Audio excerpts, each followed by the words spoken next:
ఎన్ని ఇచ్చారు పైసలు? ఎంత? ఎన్ని చెప్పు చేతలు? ఎంత తీసుకున్నారమ్మా? ఎంత తీసుకున్నారు? ఎందుకు ఎందుకు టెండర్ మీదేనా? టెండర్ మీదే కదా?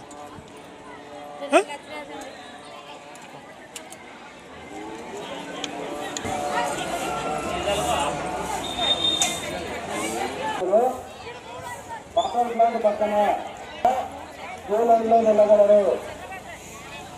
ప్రత్యేక దర్శనం ద్వారా వెళ్ళాలనుకున్న భక్తులు రాజగోపురం పక్కన ఉన్న జూలైలో వెళ్ళగలరు.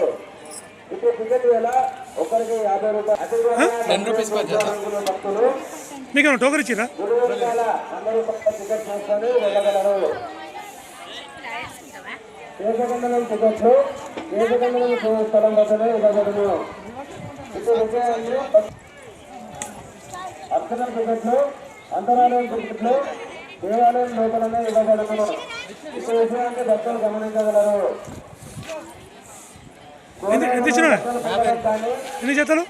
కొబ్బరికాయలు కొన్ని నూనెలో పడవేయడం కానీ చేయగలరు.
మట్టి ఎక్కడికక్కడ మట్టి ఎక్కడెక్కడ చెత్త క్లీన్ లేదు. మరి ఫండింగ్స్ అంటే ఏమైతున్నాయి? మన దగ్గర ఉన్న ఫండ్ అంతా ఎక్కడికి పోతుంది? ఇక్కడికి వచ్చేది అత్యంత జనాలు ఇంతమంది వస్తున్నారు కదా. మరి ఆ లెట్లు కానీ ఏది ఇప్పుడు ఇక్కడ ఎక్కడ సరే ప్రజల్లో అవేర్నెస్ రావాలి, చెత్త రోడ్ల మీద ఉంది అది వేయొద్దు కరెక్టే, కానీ ఇక్కడ ఉన్న జనాలు దాన్ని ఎలా తీసుకురావాలి, అవేర్నెస్ క్రియేట్ చేయాలి. అలాగే ఆ చెత్త ఉంది వాళ్ళు పడేశారు కదా, మనం కూడా అలాగే వదిలేద్దాం, అంత దరిద్రంగా ఉంచొద్దు కదా. ఒకరోజు దయచేసి ఆ ఈఓని వాళ్ళ ఫ్యామిలీ మెంబర్స్ అందరినీ ఇలా లైన్లలో తీసుకురామని చెప్పండి. ఇలా వద్దు, ఏది ప్రత్యేక దర్శనాల్లో వాళ్ళు వచ్చేసి దర్శనం చేసుకొని వెళ్ళిపోతారు కదా, ఏం జరుగుతుందో మీరు కూడా ఏం చేస్తారు, మీరు కూడా నిజాలను తీయండి సార్. ఇక్కడ వాళ్ళు కానీ సామాన్య ప్రజలు వచ్చారు, ఇది ఉచిత దర్శనం లైన్ ఎంత దరిద్రంగా ఉంది, మట్టి దుమ్ము దుబ్బ వాసన, చెత్త వాసన ఎంత దరిద్రంగా ఉంది చేస్తారు. మీరన్నా కనీసం అవేర్నెస్ చేయండి సార్. మీరు మాకు మాధ్యమం, మీరు ఒక ఫోర్త్ ఎస్టేట్ లాంటి మాకు ఏంటి గవర్నమెంట్కి ప్రజలకు మధ్య అనుసంధానమైన వ్యక్తులండి. మీరు చేయకపోతే ఎవరు చేస్తారు? ఎంత దారుణం తెలుసా, పిల్లలతో వచ్చేవాళ్ళు రోగాలు వచ్చి చస్తారు కదా, అప్పుడు ఎవరిది బాధ్యత? చాలా దారుణం తెలుసా.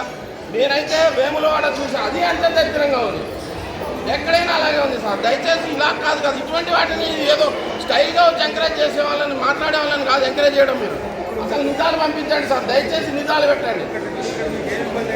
ఎంత చెత్త చెదారంతో వాసన, మరి ఎంత దరిద్రంగా ఉంది, పొల్యూషన్ సార్, మొత్తం కాలుష్యమే కదా. వాళ్ళు ప్రత్యేక దర్శనాల్లో వచ్చారు కాబట్టి వాళ్ళకి తెలియదు, ఇక్కడున్న పెద్దలకి. కనీసం ఒకసారి ఈ లైన్లో వచ్చి చూడమనండి, అప్పుడు తెలుస్తుంది ఇక్కడ ప్రజల బాధలు, ఇలా పడే కష్టాలు. నేను హైదరాబాద్ నుంచి వచ్చానండి, నేను ఉండేది ఎల్బీ నగర్. నేను అనుకుంటే 50 రూపాయలు టికెట్ పెట్టి నలుగురు హ్యాపీగా వెళ్ళిపోగలం. నేను ఎలా ఉంటుందో చూద్దాం, నా అంజన్న నా తండ్రి దర్శనం ఎంత నీట్గా చేసుకున్నాం, సామాన్యులాగా వెళ్ళి చూద్దామనే ఉద్దేశంతో నేను వస్తే ఎంత బాధ అనిపించిందంటే, ఒక్క 20 నిమిషాలు నరకం చూసినామంటే ఆ మురి, ఆ వాసన, కోతుల పెంట, అక్కడ ఆ కాళ్ళకి మట్టి అంటుందంటే ఇక్కడ ఎంత నీట్గా ఉంది లైన్లో. మరి అది కడగడానికి డబ్బు, ఇప్పుడు ప్రజలు ఇచ్చే డబ్బు ఏమవుతుంది? ఆ డబ్బు అంతా ఉంది కదా మన దగ్గర, అంతులేని సంపద వస్తుందో రావట్లేదా? ఆ సంపదతో కనీసం నీళ్ళన్నా కొట్టిరా, కనీసం చట్టాలు తీపిలేరా? ఇంత దారుణమా?